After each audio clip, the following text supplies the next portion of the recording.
विद्योत्मा से विवाह कालिदास की जीवन की प्रमुख घटना थी। ऐसा कहा जाता है कि वह शुरू में अनपढ़ और मूर्ख थे। विद्योत्मा को अपने ज्ञान पर बहुत घमंड था। वह एक राजकुमारी थी। उसने यह प्रतिज्ञा की थी कि जो पुरुष उसे शास्त्र में पराजित करेगा वह उससे विवाह करेगी। बहुत से विद्वान विद्योत्मा से विवाह करने के लिए आए, परंतु पराजित होकर चले गए।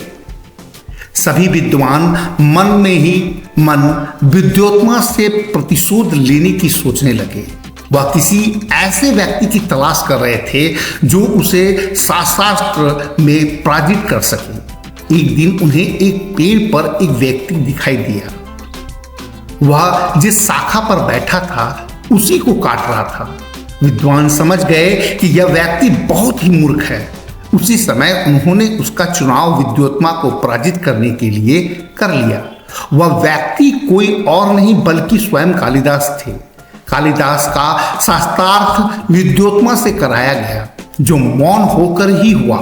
शास्त्रार्थ के दौरान विद्योत्मा ने कालिदास को एक उंगली दिखाई, जिसका अर्थ था कि ब्रह्मा एक है। परंतु कालिदास ने समझा कि वह कह रही है कि उनकी एक आंख फोड़ देगी। इस प्रश्न के जवाब में उन्होंने अपनी दो उंगली खड़ी कर दी। कालिदास का अर्थ यह था कि यदि वह उनकी एक आंख फोड़ेगी तो वह उसकी दोनों आंख फोड़ देंगे।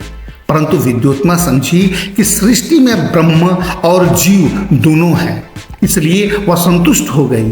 फिर उसने अपनी 5 उंगलियां खड़ी की, जिसका अर्थ था कि हमारा शरीर 5 तत्वों से मिलकर बना है। कालिदास समझे कि वह उन्हें थप्पड़ मारना चाहती है, तो उन्होंने अपनी 5 उंगलियों को जोड़कर एक मुट्ठी बना दी और संकेत में कहा कि यदि तुम मुझे थप्पड़ मारोगे तो मैं तुम्हें घूंसा मारूंगा। परंतु इस उत्तर को विद्योत्मा ने दूसरे प्रसंग में लिया।